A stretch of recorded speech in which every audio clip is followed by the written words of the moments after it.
Welcome, everyone. Welcome to the Arat Anti-Racist Art Teachers Collective. My name is Dr. Reji Mathew. I'm an expressive arts educator and arts accessibility advocate. I'm on the advisory board of Arat, and I'm also the creator of the Arts Accessibility Project. The Arts Accessibility Project is a powerful project offering free resources to learn about disability justice, adaptive arts practices, ways to understand principles of allyship, and learning and discovering from our ever-expanding library of artists in all mediums across the disability spectrum. Today's exploration and meaningful discussion with my two esteemed colleagues will be a journey of study and deep witnessing of 5 incredible artists to serve as a template to understand the profound gifts of art making, arts practices, and how we can all be advocates for arts accessibility paths for all children. Joining me in my discussion today are 2 esteemed art educators who've dedicated their life to the work of arts accessibility, Tricia Lane Foster and Vernon Fains. So I'll introduce both. Tricia Lane Foster is an art educator for Baltimore County Public School for 24 years and currently teaches at the Ridge Ruxton School, a separate public day school for students with significant disabilities ages 3 to 21. She was born with limb differences, missing her lower left arm. As an advocate and mentor, she is a teacher leader for the BCPS Visual Arts Adaptive Arts team and serves as president as the Eileen Britt Christensen Memorial Foundation and volunteers teaching art and working with campers each summer at Camp Open Arms. Tricia's passion in the art room is problem solving and discovering new tools and materials for her students to experiment with, often incorporating non-traditional equipment like record players, overhead projectors, and drawing robots built out of pool noodles and vibrating toothbrushes. She believes that art can open doors and build bridges to success for all students. Creating a safe place to practice and experiment with art processes and materials is key to her educational philosophy. Tricia holds a BS in Fine Arts and Communication from Townsend University and MFA in Fibers from Savannah College of Art and Design, and completed an accelerated certification in teaching from the College of Notre Dame in Maryland. She is a fiber artist, printmaker, and writer. Tricia enjoys gardening and spending time with her 3 cats, going on bicycle interventions with her 16-year-old adopted son, Jin, who is also born with a limb difference. Welcome, Tricia. It's an honor to have you here. Thank you. I'm honored to be here. My second esteemed colleague who's with us here today is Vernon Fains, who has been teaching the visual arts since 2007, grades 6 to 8, and students in the CALS program, Communication and Learning Supports for Students with Autism. He currently teaches at Pine Grove Medical School in Baltimore County, Maryland. His work and advocacy began as Teachers Association of Baltimore County board member and chairperson for the Minority Affairs community.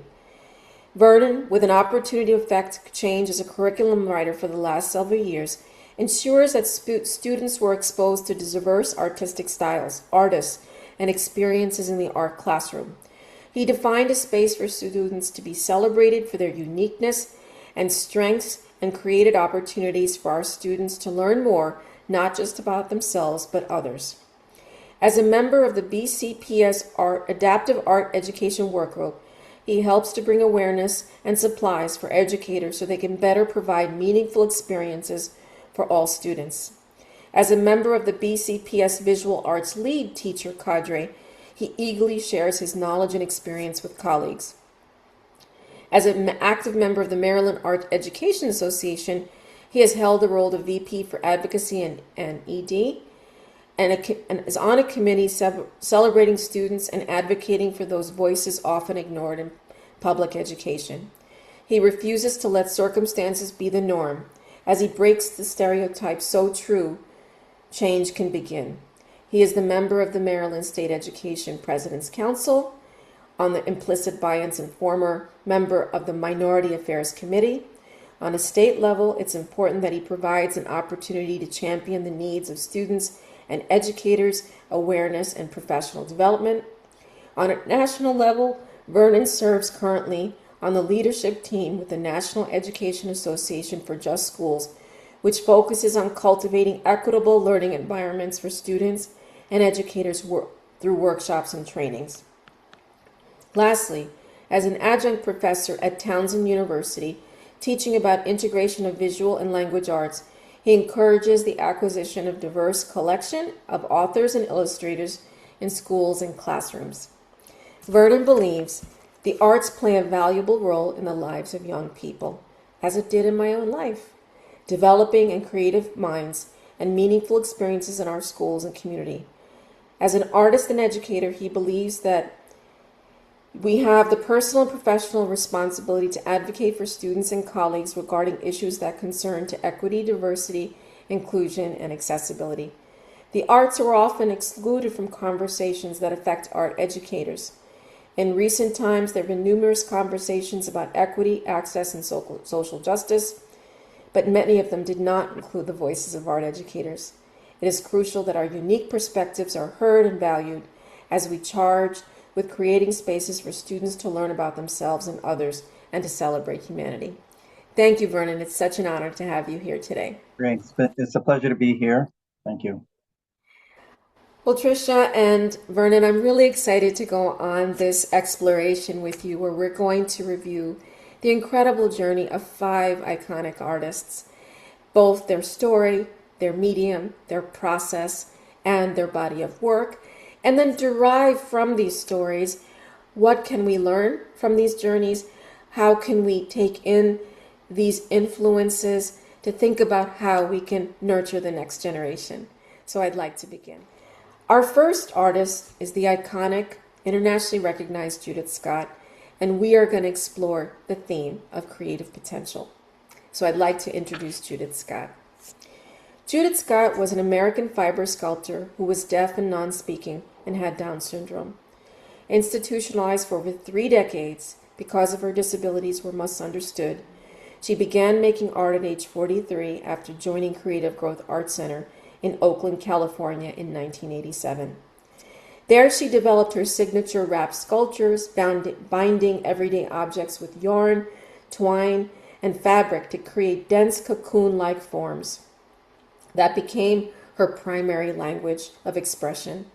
Her work is now internationally recognized and held in major museum collections, demonstrating the profound creative potential that can emerge when disabled adults are given a sustained access to meaningful art making.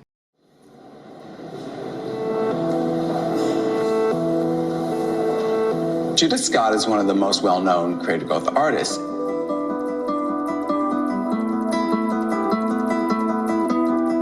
As an artist, Judith Scott transcended this difficult situation where she was separated from her family and institutionalized for almost 40 years.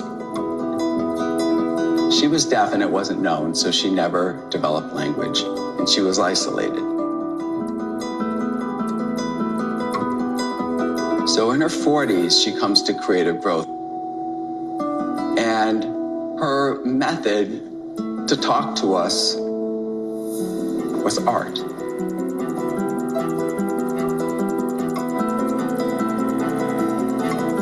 The process was very important to her, and the result of that process were these sculptures with hidden objects and accumulated protected things that were sacred or important to her. I think Judith Scott's role in contemporary art is that she's opened the door for a lot of people to see who an artist can be. So my first noticing is that it's just incredible, just the whimsy, the play, the color, the scope, the texture.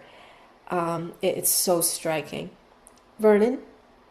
Yeah, the first thing I notice is how dense everything is. It's intricate, but it's densely formed, and all the textures.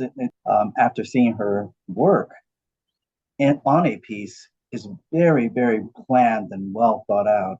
So not as simple as it looks. Tricia, you're a fiber artist, so this is a medium that you know really intimately.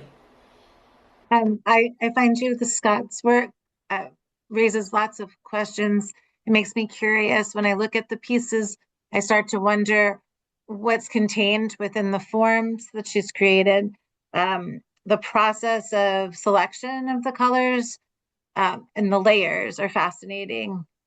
It's a work that really makes you wonder more about the pieces. And the shapes give some clues, but you still want to see them from all angles.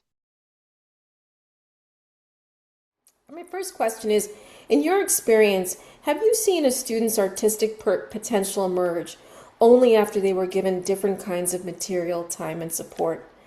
Judith Scott began her art practice in midlife after years without access. What does her story suggest about what is often missed with accessibility in elementary school settings? Judith's work is nonverbal and enigmatic. How do you assess and honor creative growth when a student's art does not fit conventional rubrics or verbal explanations? Vernon? Sure, I'll go. It reminds me of a student who I have for the past few years who um, I can plan for projects as much as I want to, but sometimes I have to just trust my students and allow them to explore and to play, like you mentioned earlier. And that play is super important because you never know what wonderful surprises you're going to get. And so I had a student who would make these tiny little sculptures out of grocery bag ties, the little grain tags you see in the produce section. And I never imagined what he would do with them, with these intricate figures and animals that he made from it. And I don't think if I had stopped him or not allowed that play and that exploration and experience and experimentation to happen in the classroom, I wouldn't have seen the amazing little sculptures that he would make in class. So I think it's just really important as educators that we allow that play, that experimentation, that growth to naturally occur without the restrictions of curriculum, and get to know what our students are capable of in the process. Mm-hmm. Trish, I want to ask you the next question. How do current school structures, IEPs, pullouts, testing, help or hinder your ability to notice and nourish deep creative potential in disabled students? What are some concrete ways art educators can advocate for disabled students to have more sustained, high-quality art time and not just reward time? I think that time is the key word there. I find as an art educator, there is so little time. You have to find ways to incorporate the time that Vernon was talking about, process and exploration, getting out different materials, allowing for the students to experiment. And sometimes I've been at my current school for 12 years, and sometimes it takes many years for students to show what their interests are, what materials they excel at, and what materials they're interested in working with. I find that I try to get out as many materials as possible for the different units that we're working on. And then allowing choice can be challenging. For safety, working with adult assistants and parent educators, making sure that the opportunities for experimentation are allowed and are and advocating for the students to let everyone to try the tools and to model to everyone working with the students how to use the tools, and modeling with the students to show them how to use the tools, and then allowing for more time, like for them to experiment with brushes or collage. I've had students where they're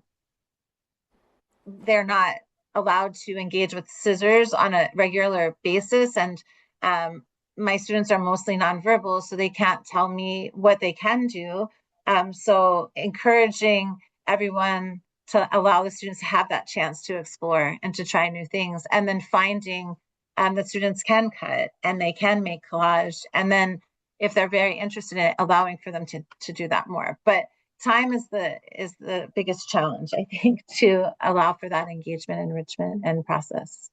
Would you say that that would be a paradigm shift in terms of how the journey of art and art exploration needs to be constructed, in terms of considering an art accessibility path for children, that we think of the time that's needed? Yes, I think the constraints of time in public education are so evident. There's a time stamp on every child's, they need to get out at 18, or 21. And that the way that things are set up, you really need to push for and advocate for more time. And sometimes that might be seeking out time during your planning time to go find a student to work with them so that they could have some more opportunities within the day to work on their work. And then also partnering with their parents or their guardians or caregivers and saying, hey, I noticed that your child really enjoys working with collage. Have you considered having them do that at home? And then sometimes you might find out they've already been making things at home.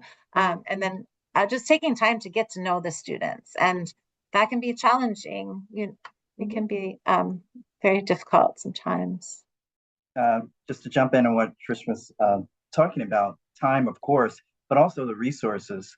I think without better funding and resources in the classroom, we're unable to get those materials that are unique for our student population. My general ed classes, I know exactly what I can order every year, but there are special materials that I need for my students with disabilities, adaptive tools, and just very different materials that often end up being a little more expensive than some of the mainstream materials. So yeah, I think that's another constraint when we want our students to explore and to expand their possibilities. And a final question in referencing Judith's life and work is that how might Judith's practice challenge ableist assumptions about who is a real artist? And how do you address those assumptions in your teaching? It's a great question. Vernon? I think the challenge, I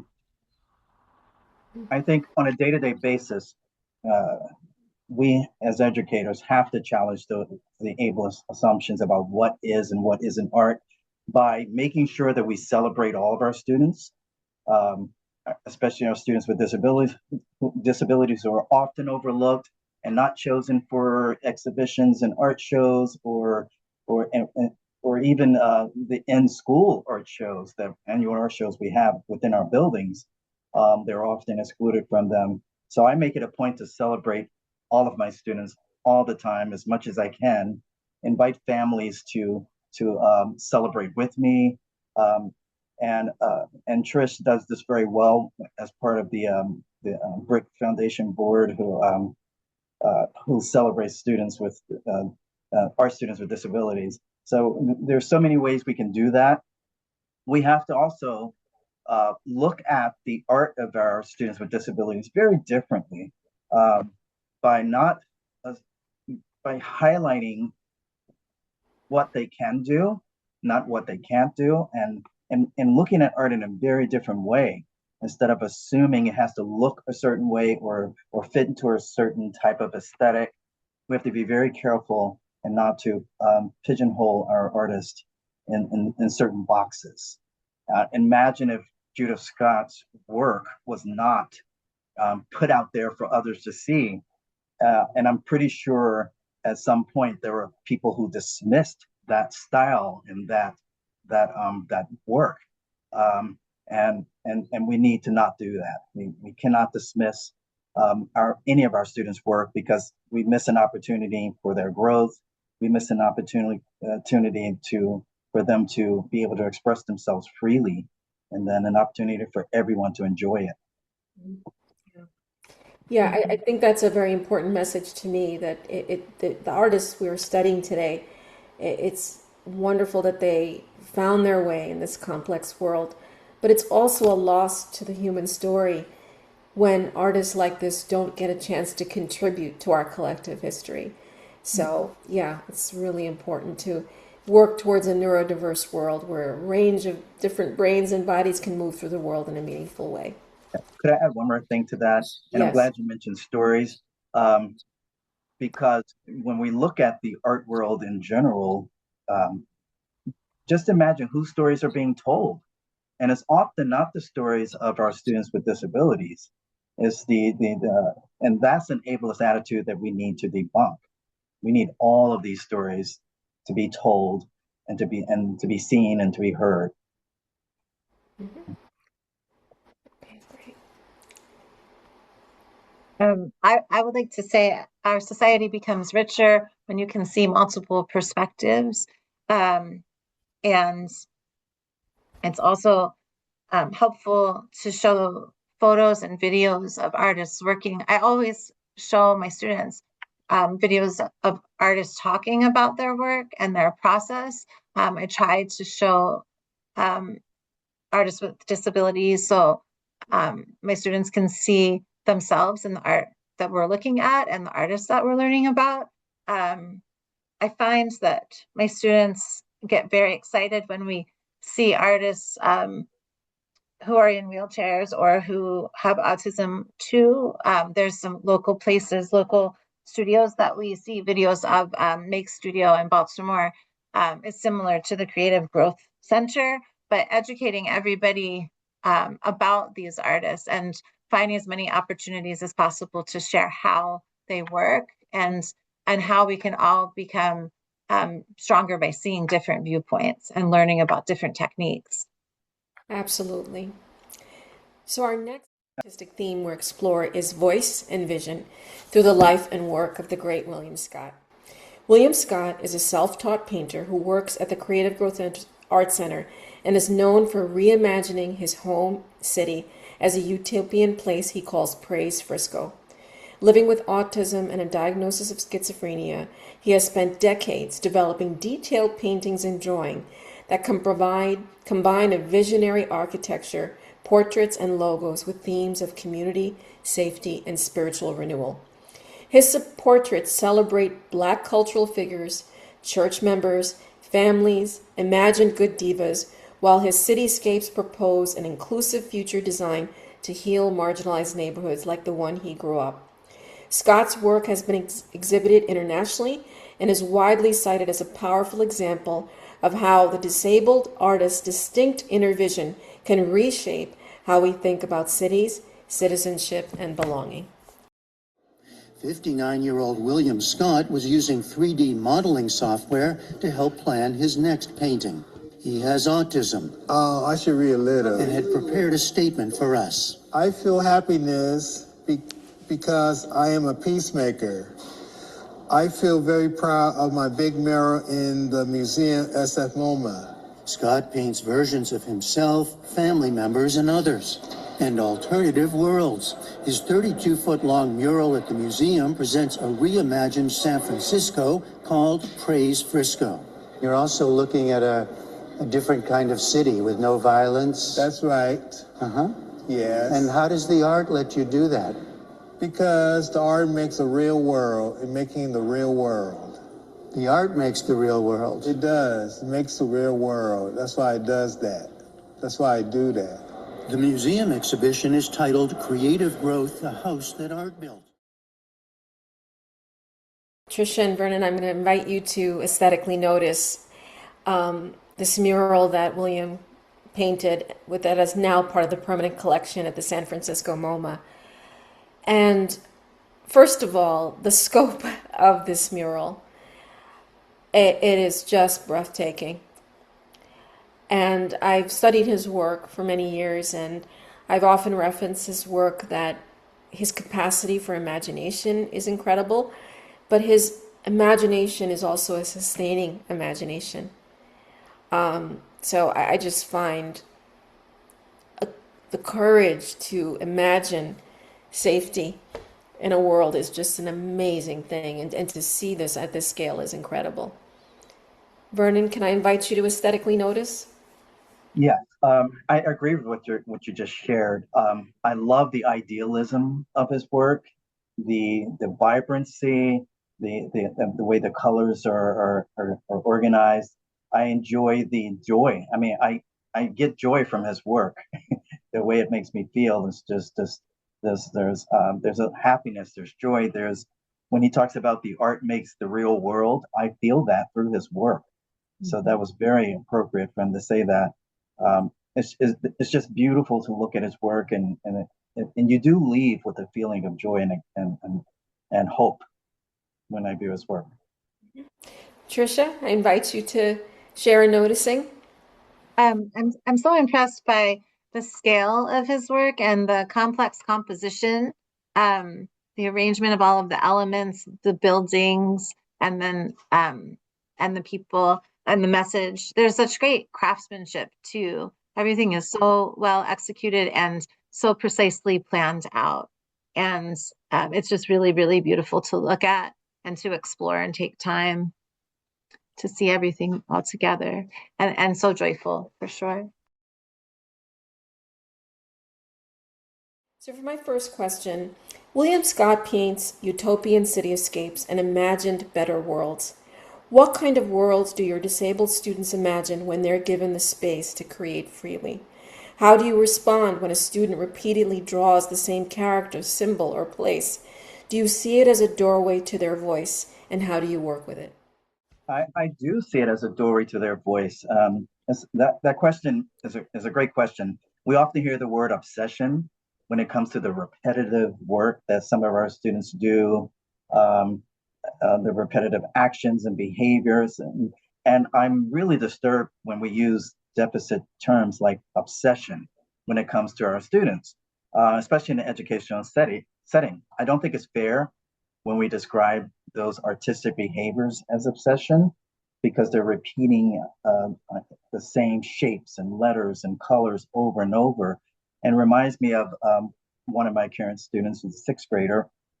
And he does these amazing oil pastel compositions. And Tricia's seen it because she came to our annual art show.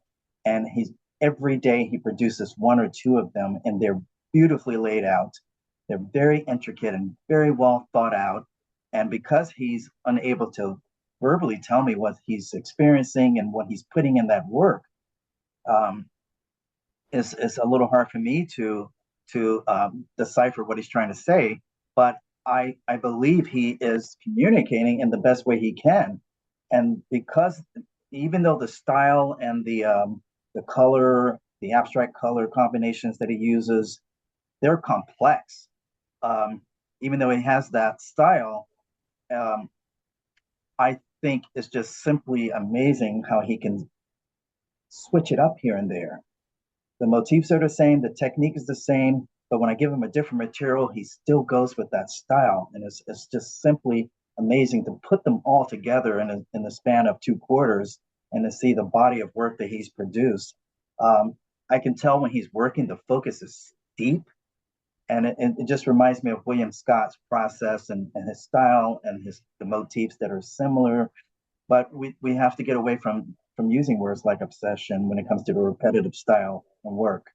All of us have a body of work which can be repetitive because we work in themes and things like that, and that's throughout history. But why are we associating that term specifically with one population of students? And we need to stop doing that. Thank you, Vernon. Tricia, I want to go to the second question in studying William's life. How can elementary art curricula make room for personal mythologies and alternative realities instead of only focusing on skills and projects that look good on walls? In what ways have you seen art give disabled students a platform to speak about things they cannot easily express in words, like Vernon just referenced? I think as an art teacher, it's important to allow space for choice and not conformity, and to recognize that there's more than one answer to the art problem. To be open to presenting a project that connects with curriculum and with art vocabulary, but allowing for many different outcomes so that everyone can still express themselves, so that there's room for expression and not just the technical, just not just doing like everybody producing the same thing, like that's the right way to do it because they fulfilled certain steps. But while still letting people work with different materials and showing them how to use them. I think it's very important to I've had students in the past who had themes that they wanted to work with, and I would always, when I taught clay, I would let them explore and create the same characters that they wanted to, and tell stories through those characters and allow time for that. But they were still fulfilling the goals that we had for working with the clay, and they were still able to do that by changing the theme to the choice that they wanted to work with. Mhm. And for the final question, thank you, Tricia, for the both of you.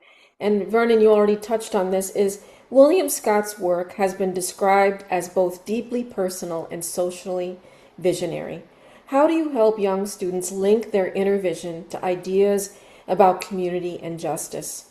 What strategies do you recommend for art educators to ensure that disabled students' visual voices are visible in the wider school culture?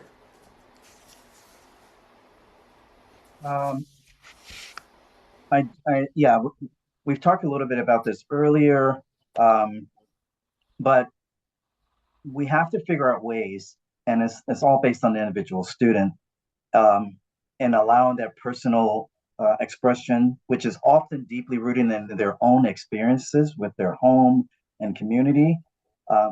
There is a way to bring that into the classroom, and I think we can get that, especially with our students who are nonverbal. We can get that by allowing that choice, like Tricia said, that space and that time and the exploration of materials into the classroom. And when we do that, hopefully something will emerge, artwork will emerge, and we have to let that artwork stand on its own merit. So it's not as easy as it sounds, but I think with the time and the ability to allow our students to just explore their identities a little bit and just share what they can do, we will come to that point where they are making some work that is deeply meaningful and personal. Mm-hmm. Tricia, any final thoughts on this theme? I think it's important to seek out opportunities to share student work at county level art shows so that their work is shown with their peers, inviting them and their families to attend so that they can see their work in settings with their peers' artwork, and taking time to showcase work in the community as well. If you have ways to share art and share photos of the art making processes with the community as much as possible. As far as having my students share their feelings about their worlds or their lives, finding ways for them to use their communication devices to tell me more about their interests and finding ways for them to be able to communicate that through art. So sometimes even working with photography and switches so that students can take pictures of their favorite parts of their day or their favorite staff members and teachers that they enjoy working with can be a way to tell their story too. So photography can also be a way to help them share their thoughts about their world. Thank you. So the next accessibility theme that we're going to explore is unique methodologies through the life and work of Monica Valentine. Monica Valentine is a blind sculptor whose primary practice involves covering foam forms with dense field of beads and sequins, having lost her sight in early childhood and now wearing prosthetic eyes. She works by threading sequins and beads onto pins and then using her hands to locate and press each pin into the foam, relying on touch, rhythm, and spatial memory rather than vision. Since 2012, she has worked at the Creative Growth Art Center, where she creates optically intense, highly tactile sculptures ranging from geometric shapes to cakes to skulls that explores her deep fascination with color and energy. Her work challenges sight-centered assumptions by foregrounding tactile and sensory intelligence as core artistic methods. Look at an artist like Monica Valentine. She takes pins and she takes sequins and colored beads and she strings those together on the pin and she puts them into styrofoam forms to form these optically charged sculptures. When you realize that Monica has prosthetic eyes and can't see color or see anything, it moves into this whole other range. The first thing what I want to say about Monica's work is learning about her life, her work, and her practice has been deeply transformative to me, because now I always begin when I mentor people to first simply have a conversation about their inner visual aesthetic. What color they dream of, what do they imagine, what do they picture. And I also learned this deeply from my own art mentor who's blind, but she's deeply visual. You know, she has a broad visual imagination. So, and I just love the texture here, the play with color, and it's just incredible that Monica is able to create work that comes from an inner visual aesthetic, but also when you've studied her work, she thinks of color in terms of temperature. And she said blues are cold and reds are warm. It's just amazing the unique methodologies that can be discovered when a student has that safety in the space. Vernon, I just want to invite you for any aesthetic noticing. Well, that first, first look at her work, I just want to go up and touch it. And I know that's not always possible. But because she describes her work as tactile, you kind of want to do that.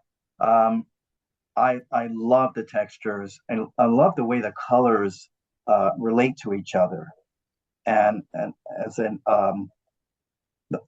blind artist,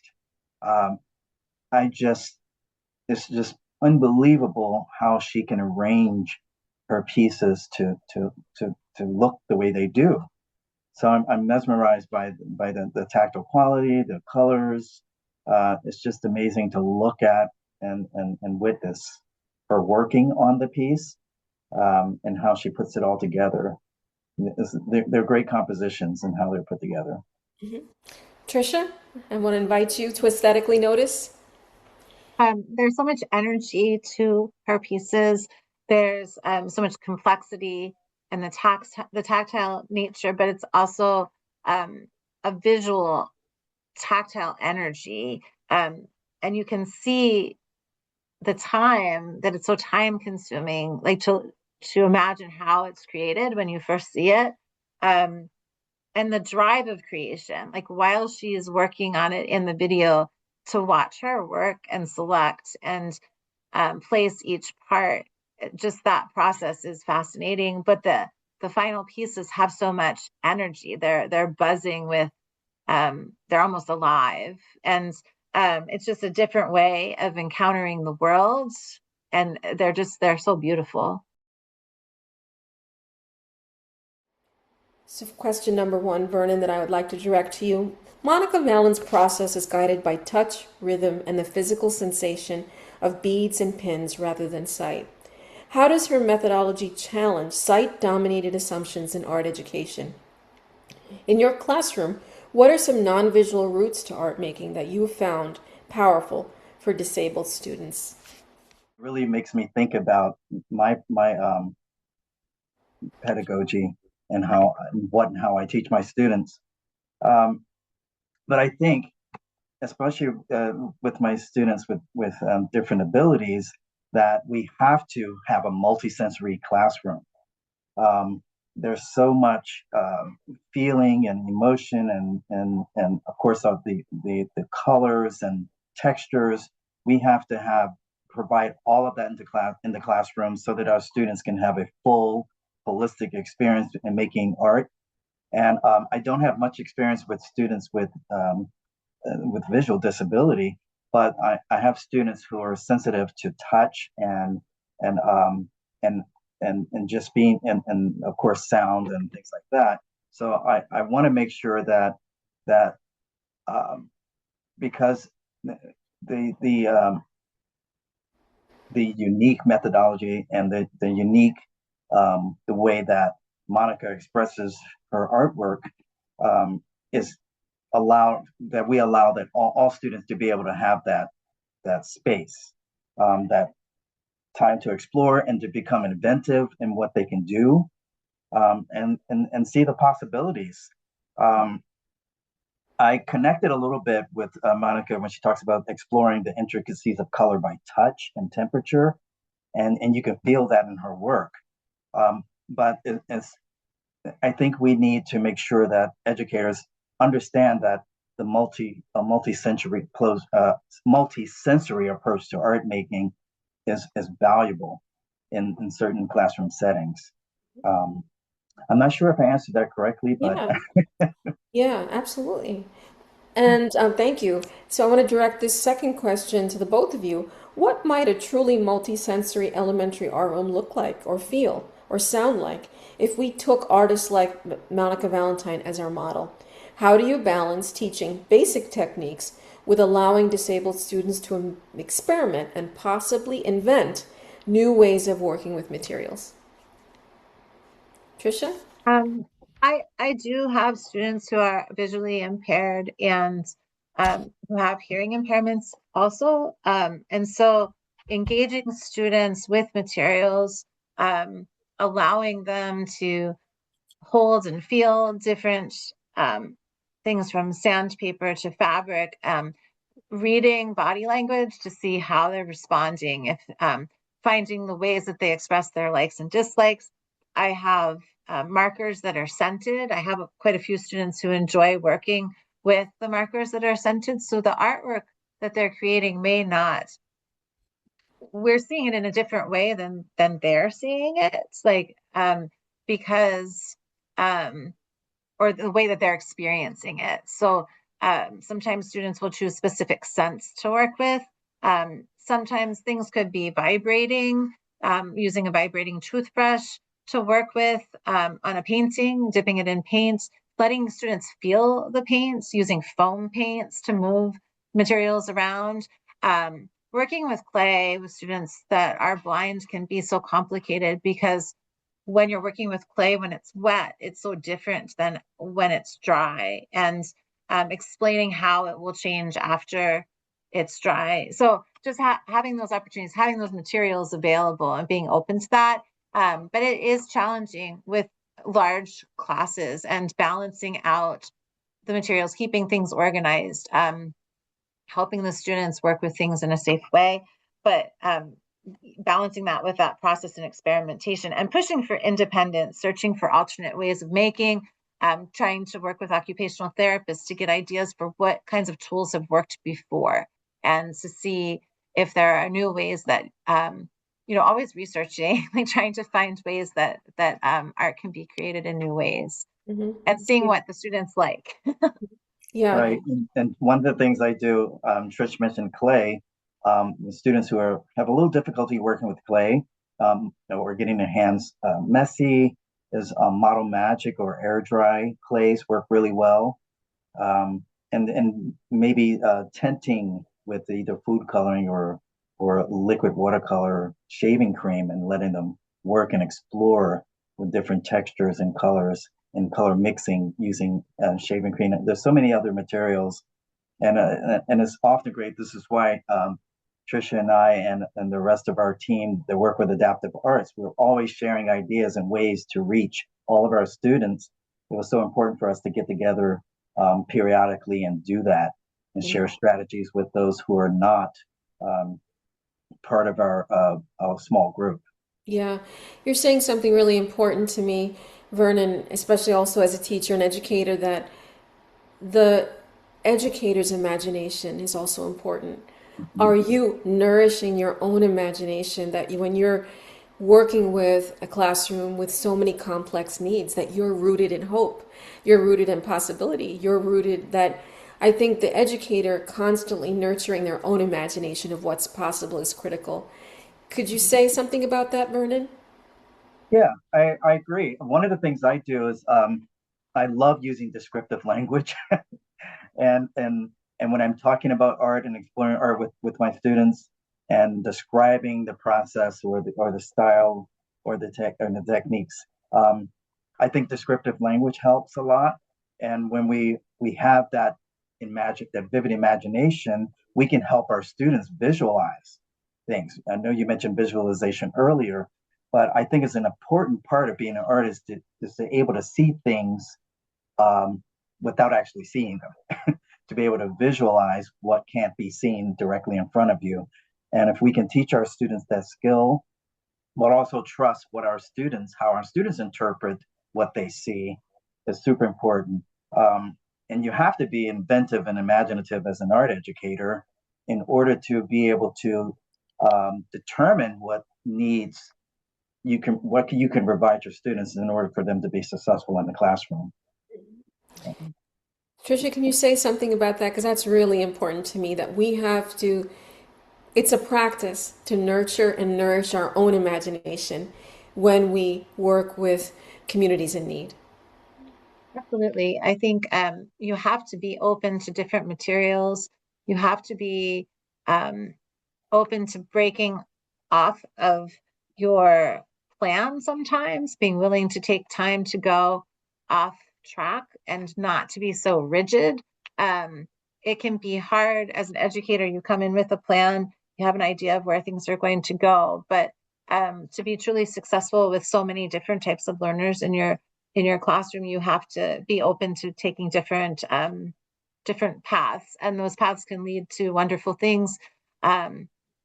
Being more open to like the process than the final end product, and like those art experiences can be so powerful, and that can be tough as an art teacher, art educator, to allow for that to happen, but it can take you in so many different wonderful places and take your students to new levels as well. You're opening doors for them by allowing for those things to happen within the room. So the next theme we're going to explore is adaptive agency and embodied innovation through the life and work of Moses Hamilton. Moses Mo Hamilton is a self-taught mouth painter from Kauai, Hawaii, who became a quadriplegic after a car accident in 2002 at the age of 26. Raised near the ocean's Kauai's North Shore, he spent his youth surfing and living outdoors, an ocean-centered life before his spinal cord injury radically altered his mobility. After months of rehabilitation, he rediscovered his passion for art by learning to paint using brush held in his mouth. Eventually, by becoming a member of the Art Association of Mouth and Foot Painters across the world. His vivid paintings, often of Hawaiian landscapes, waves, and local culture, reflect both his deep connection to place and his adaptive ingenuity as a disabled artist, building a new life and career after trauma. Hello, my name is Moses Hamilton. I was born here on the island of Kauai. This is a great place to live. I was in a car accident 8 years ago, and after a year of spending time in the hospital and recovering, I did a little rehab. I saw a couple of mouth painters there, tackled one painting there. After being home for a while and getting a little more of my physical health back, I started painting my mouth. And immediately it was a great release in my life and meditation. Just got deeper and deeper into it. And the more I painted, the better I got. The better I got at it, the more I wanted to paint. I developed my own techniques and color usage. So I kind of have my own loose, almost childish, playful way of doing things. I learned through mistake and error. Just, like a kid, just what works and what doesn't. I start throwing it up there and see what happens. Hawaii in general is a beautiful place. And Kauai, I think, is the real gem of the islands. It's really got a little pull to the old Hawaii. And the scenery, the landscapes, and the sunsets, and just the movement of the ocean here on the island of Kauai is just outrageous. So I literally love painting it. It's like painting my family or my mother.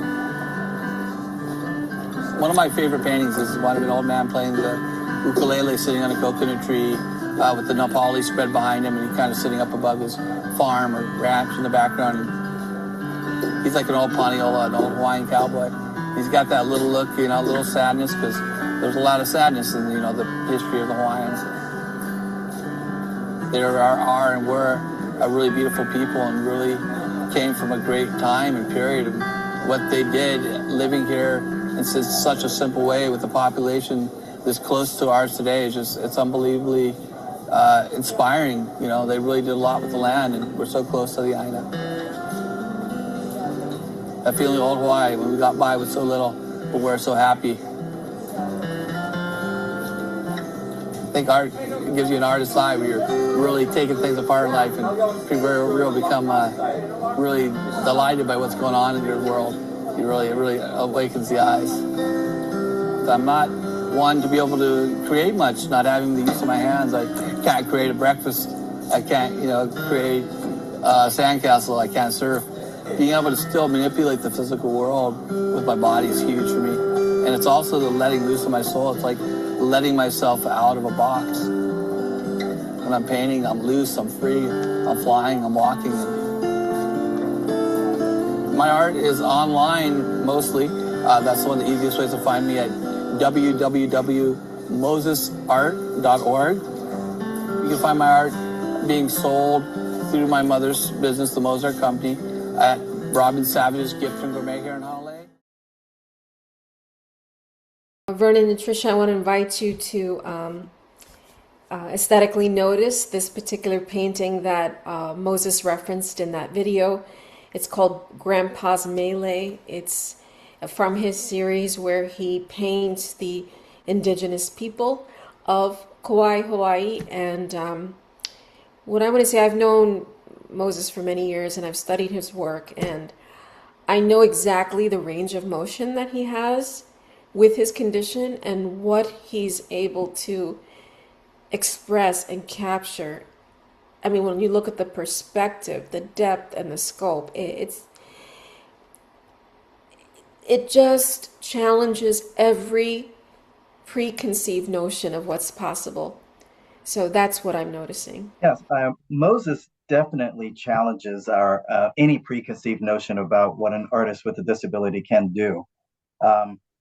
It's amazing what he can get done as a mouth painter. You could tell he enjoys his work. He enjoys his environment. The colors are vibrant. The textures are tactile, and just a variety of textures that he's able to do that is admirable. The accuracy and the way he applies the paint is admirable as well. So I just love looking at his work, and I get a sense of joy from it too. Which is probably similar to the way he gets to see these environments every day and feel that joy and excitement. Yeah. Tricia, I want to invite you to notice. I'm just the warm and rich colors.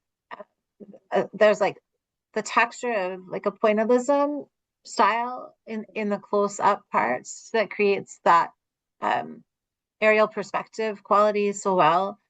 There is so much joy, and the pieces are so beautifully rendered. There's such a high level of craftsmanship and intention and time and persistence. That's really powerful to see in his work. Moses Hamilton became a mouth painter after a spinal cord injury resulted in quadriplegia.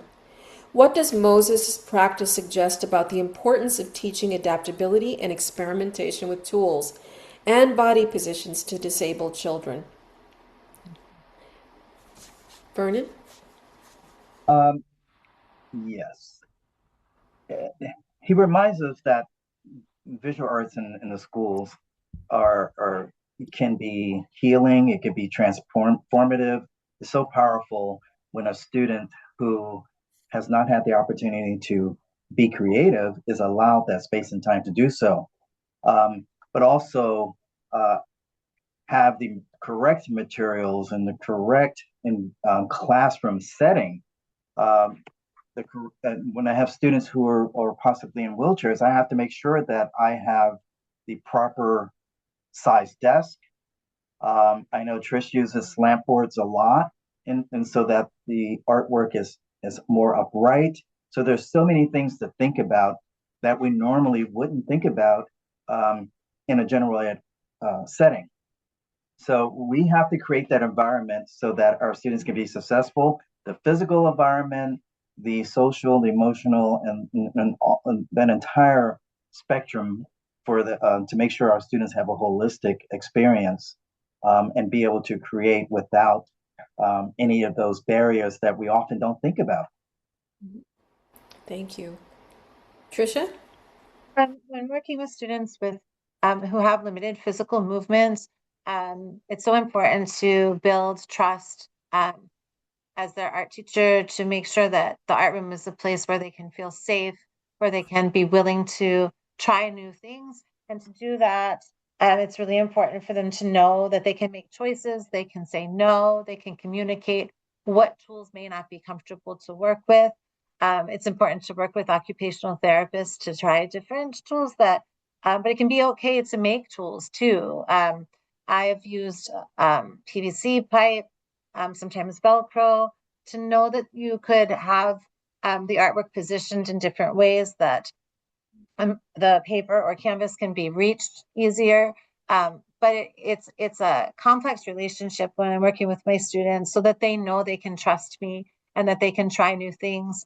One thing that was so powerful in the clip of Moses was when he said he enjoyed still being able to manipulate the physical world. Many of my students will make choices with eye gaze, and I put a lot of emphasis on that. There will always be choice of color, choice of material, choice of tools. Some students, they may only be able to make the color choice. They may need assistance to hold materials, to have someone hold their hand while they're holding the materials. So trying to find what they can do, what they feel comfortable doing, and helping them to achieve that within the art room so that they can have success and enjoy that success. And a final reflection question is, have you seen students like Moses use art to re-story themselves after a challenge? And how do you help disabled students root their work in their culture and in their environment? Vernon? Well, as stated before, we talked about the power of art in schools to help our students communicate, to be that voice if they're not able to speak that. It's a way we can learn about their stories. Moses was able to tell his own story and his journey about how he used art to adapt, or how he adapted the process to fit his physical needs. And many of our nonverbal students can't do that. So it's incumbent upon us to be very observant, to, as Trish said earlier, to be able to see the reaction of our students when given a certain task. It may tell us what they need to be successful. Are in communication with families, we can understand more about the students' environment, their experiences, what their communities are like, and how the disability may have created challenges for them. It also helps us put into context what we can provide that student and how we can bring them into the art world so that they can feel comfortable and safe to create and share their own stories. So we're going to move to our final artist, Mary Dignan, and we are exploring the theme, the arts accessibility theme of tactile aesthetics and multisensory design. Mary Dignan is a deaf-blind mosaic artist whose vision and hearing has been shaped by progressive conditions, including legal blindness and then later complications following brain tumor surgery. Misdiagnosed as a child, she initially built a career in journalism, policy, and in law. But then later, after her surgery, increasing sensory loss, she shifted away from her legal practice and turned her focus to writing, public speaking, and developing a tactile mosaic art practice that emphasizes texture, geometry, and touch as primary design tools. Her mosaics and educational projects include tactile workshops with children, and she advocates for multi-sensory aesthetics and greater access to art for the blind and low vision communities. To look at my mosaics and go, oh man, that is just one of the most wonderful things I've ever seen. Intricate mosaics of a lion, flowers, and trees made of broken glass in boisterous colors. I don't want them to go, oh, these are pretty good for a blind lady. Lighthouse for the blind and visually impaired. I'm Mary Dignan, and I am a mosaic artist from Sacramento, California. I've always loved mosaic art. When I was working on Capitol Hill in Washington, D.C., one of my favorite getaway things to do was to walk over to the old Library of Congress and look at all the beautiful mosaics. In her studio, surrounded by colorful supplies. I was born deaf. My parents had to fight the system to get me mainstreamed into school. This is 1959. There's no Americans with Disabilities Act. Breaking pieces of seafoam glass. I struggled in the beginning, but I caught up. I graduated in the top half of my class. Using her fingers to puzzle the pieces together. I was 20 years old and a junior at Santa Clara University. I was told I had retinitis pigmentosa. Mixing red grout. All I knew was I didn't hear all that well, and I was doing just fine. I figured, okay, fine, I'll deal with it. I think in a way, learning how to adapt to the deafness has made it easier to adapt to the blindness. Spreading grout on a colorful mosaic. The real story behind every mosaic is that something was found. Stained glass, ceramic tile, broken flower pots, dishes, ball chain, petrified wood. Working with things that are broken, you take what you have and you go with the flow and you let it transform into something else. Carefully filling in the cracks between pieces. After my brain tumor surgery, I was completely shattered. I went from being a water and public agency attorney, environmental attorney, to a disabled person. As I picked up the pieces of my life and put myself back together, I learned through the mosaic process that what I was putting back together was pretty good. If I were not dealing with deaf blindness, brain tumor, wackoness, and everything else, who knows what I'd be doing? I really don't know that I'd be any happier than I am now. I don't care if I can't see any of it. I'm determined to have a good time anyway. You know, when Mary said at the end, I don't care if I can't see any of it, that I feel like is a real call to action for all of us to really reflect deeply. So I'm just, you know, the word awe comes to me, and also trust. Do I trust that this student knows their truth, their experience, their process? There's already an inner knowing. It's also breathtaking. This is something that Mary was commissioned to do, and it was a larger installation. Vernon? Yeah, I truly enjoyed this piece a lot. At first I'm thinking it's a triptych, but I was thinking about the narrative quality of it almost, and the stories that it's telling. Mary kind of, when she talked about that quote about and that she doesn't care that she is blind and she's going to live a good life anyway, that kind of gave me a mindset shift in how I have a new student who just joined us not too long ago, who doesn't look at his work, and it kind of bothered me for a minute, and he's not looking down at the piece, but I noticed that he was interacting and feeling and touching it and manipulating it, but he's looking at me the entire time, and I have to shift how I thought about his relationship to the material, because he's just not constantly looking directly at it. So so she just reminds me that to be able to feel and interact with material is not a bad thing if you're not looking at it. And you can still form that relationship with that artwork or whatever's being made. So I have to trust the student, and hopefully eventually the student would trust me and become a little engage with the artwork a little bit differently. But I love the way she uses the color, and I know she has assistants to help her with the color, but the compositions are phenomenal. as she has transformed her condition to change the way she looks at and views and puts together her artwork. Mm-hmm. Tricia, I would invite a noticing. I'm so taken with the complexity of all of the different pieces and the pattern and the perspective, with everything being super detailed up front with flowers, and then the smaller bicyclists in the distance. It's also really interesting how the figures are, it almost looks like mirrors. It's reflective silhouette. So I'd like to reflect on this incredible artist. What would it mean to design elementary art projects where touch and texture are primary and not secondary adaptations? How can teachers normalize changes in access needs over time, mirroring Mary's ongoing adjustments in her Mosaic practice?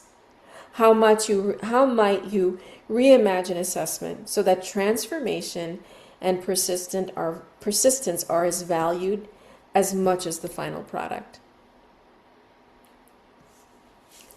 Vernon? Mary Dignan reminds me of the importance of helping our students develop sensory literacy. So that allows her, which allowed her to learn new techniques and adapt her style as her condition changed, or as she explored and experimented with materials that work for her. And she adapted a style based on her need to create their artworks. She mentions how she engages her multiple senses instead of solely relying on her vision. And as art educators, we tend to do that. We rely solely on the vision-only tradition, and we have to make a shift sometimes to allow those other senses into the room: the sight, the sound, the way things feel, and the smells. So all of those things need to come into play in order to have, I think, a more holistic art experience. Fortunately, she was able to verbally communicate some of the descriptive vocabulary that she can use with the folks who help her with separating the colors and things like that. But not everybody's going to have that. But she does help us understand the value of exploration and experimentation as she developed her style to accommodate her disabilities. And we have to keep that in mind as we embark on students who may have similar disabilities. Tricia? I think to provide opportunities for students to work with a wide variety of tactile experiences and physical materials, it takes so much organization. It takes a lot of work. And again, you have to, as an art educator, be open to allowing the students to have glitter and beads and sandpaper and managing that. There's a piece of managing the art materials and teaching the students how to manage the materials safely and how to keep them organized. And that can really help build the community in your classroom, because you are teaching skills about maintaining the materials that you work with and the tools that you work with. So to have that experience available, you have to be open and less rigid and let things happen. Have the feathers out, have the clay out, and introduce things maybe in small amounts, and then to have students seek them out on their own through choice later. That takes a lot of organization. Yeah. Yeah.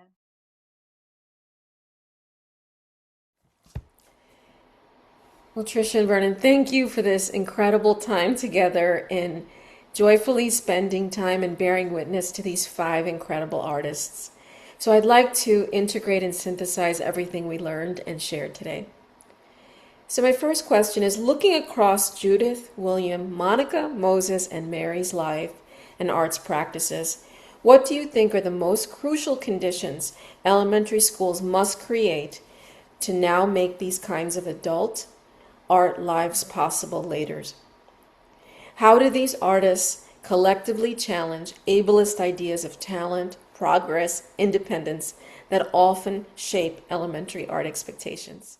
As a middle school art educator, I would love to see schools at the elementary level use adaptive tools and communication devices early on and begin the foundation for creative thinking and independence. I am often not informed of how students' disabilities are navigated through their early years, and it would be nice to know that because it helps me plan for that student. And it takes a while for me to observe that in a timely manner when they first arrive. It may take me a month or two before I can be able to figure things out, and so I can be an effective educator for that student. We should do whatever it takes to make art more accessible for all of our students with disabilities. And that is possible with more resources and professional development. And that's something that Tricia and I are big on, making sure that our colleagues have the professional development they need based on our experiences with our students. It also takes a mind shift of how we see our students and how we acknowledge their strengths and nurture their talents. We should frame our art experiences within the, as I mentioned earlier, a holistic pedagogy, prioritizing that whole child and focusing on all of those pieces: the cognitive, the emotional, the social, physical, and their development. We need to recognize that this is a journey. This is not about making pretty things, but about making things that are special and meaningful. And that could be very individualized. Ableism to me is a civil rights issue. It's a systemic issue, and many have yet to acknowledge that it is in existence. The artists we have discussed today were all challenged ableist ideals about what persons with disabilities and how they are being considered less than non-disabled artists. There were negative assumptions about their education, their style, their inspiration, and all of that aims to devalue their experience, their and the quality of their work. So spaces like the Creative Growth Arts Center and many classrooms around the country provide those outlets for artists with disabilities to communicate creatively, effectively, and explore their identities, and then develop aesthetically. Tricia, I want to invite you to consider that first question. I agree with Vernon. Training for art educators, smaller class sizes, adequate furniture, adequate workspaces, being mindful of the space, up-to-date furniture, adaptive art tools, and I think providing access to OT services early and often. But I do think shifting that mindset, really educating art educators to understand that there are different ways to create, that representational artwork isn't the only art that matters, and that art can be created in a lot of different ways with value, persistence, curiosity, and grit, measuring things differently, taking time to have empathy and to understand that students communicate differently what they can do, and just really looking for ways to allow them to do it. And that's something that needs to be taught and questioned. And so it's really important for art educators to talk with other art educators about challenges they might have with students, because an art educator might be like, I don't know how to teach someone who is blind. I don't know how to teach someone who has limited movement. And they may think there's no way that it can happen. And so letting, sharing the variety of different ways artists create, sharing artists with disabilities, educating people so that they know that there is a way, and that this can really be a path forward for so many individuals. It can be something that they can do in life as a career. Thank you. Vernon and Tricia, between the both of you, it's over 20 years of incredible perseverance, dedication, commitment in the classroom, in organizations, with advocacy on local, national, and regional levels. I like to think of this as the call to action. What would be your words to the next generation of first how we can invite them into this kind of work, why this work is important and meaningful, and if you were to redesign a year-long experience for students inspired by these artists, what would be the core principles? Okay. I've jotted down a few things because I didn't want to forget. So I've thought a lot about this. And it's not in any particular order, but I would want educators to focus on what students can do. Don't focus on what they can't do. And that really leaves the world open for the possibilities that could come out of that classroom. We have to make sure that we're not trying to fix our students. We have to find their strengths, their interest, and it's not our job to try to fix what is happening with them, whether it's physically or socially. We need to allow the space and the time and access to a variety of materials for exploration and experimentation. We need to know that there are many, many ways and many different ways to express oneself, and neither of those is better than the other. We need to know that materials can be used in non-traditional ways, and we've seen that with several of the artists we talked about today. Very different and non-traditional ways to use certain things. We need to understand process over product and how valuable that is for a young artist in their total educational experience. And one of my, ultimately, I believe we need to help preserve the dignity and safety of our students with disabilities. And that'll be a great support for our families as well. Thank you, Vernon. That was just such a rich response. Tricia, do you have any final words to the next generation of art educators? I think it's so important to listen to each other's stories. And it's so important for us to connect and to share with each other. And art provides an avenue for us to share and connect. And I think that can be so lost right now. Connections aren't there within communities, and art can bring people together through collaborative art projects, through the stories that are told, through the curiosity and wonder that looking at art can create, to start conversations and build bridges and open doors. So those are things that I would tell future art educators, that as art teachers and art educators, they're like superheroes. You can help people bridge gaps and connect. And we need that so much right now. We need to be able to connect and with our neighbors and our everyone in our lives.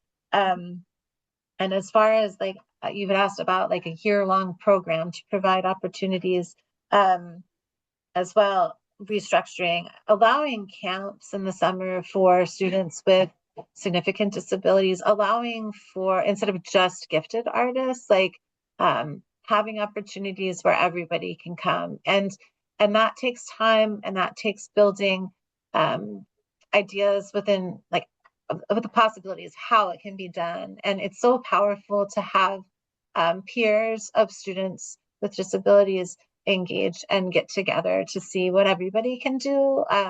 So important to have chances like that. So trying to find those chances within the school year and also during camps in the summertime, and working with parents and caregivers to help seek out places where artists can create during the summer is powerful as well. For my final question, I want to go back to what we talked about a little bit earlier in our interview about the importance of the art educator being resourced with hope, with imagination, with creativity. So I just want to know if there's anything that you're leaving with today in terms of resources of bearing witness to these incredible lives. And I'll begin. So I think what I'm going to take with me is Judith and Monica's self-trust in their own process. I'm going to take Moses's visual imagination. I'm definitely going to take William's joy. And then I'm definitely going to take Monica's defiance Vernon, is there anything you'll take with you in the practice of being a resourced art educator and how important that is? Well, yes, there are a few things, definitely, and I think I've said it a bunch of times already, the joy and hope that I feel from some of the artwork.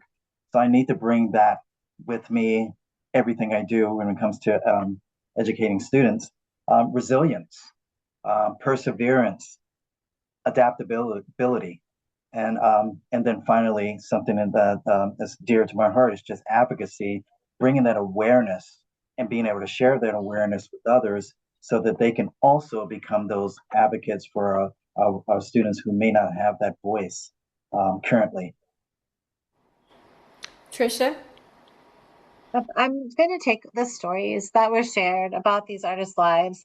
I'm excited to have knowledge of these 5 artists and to be able to share them with my students and with my school community, to show everyone what's possible, and build off of that knowledge. Well, Vernon and Tricia, I want to thank you both so much for your time today. I thank you for your life's work. I thank you for your commitment. I thank you for caring about this community. I thank you for being leaders and visionaries of what's possible and for taking the time today and sharing your voice and vision for the next generation of art educators. It was a joy to be with you today. Thank you so much. Thank you for all you do and giving us the opportunity to share our stories with you and some of our students' stories.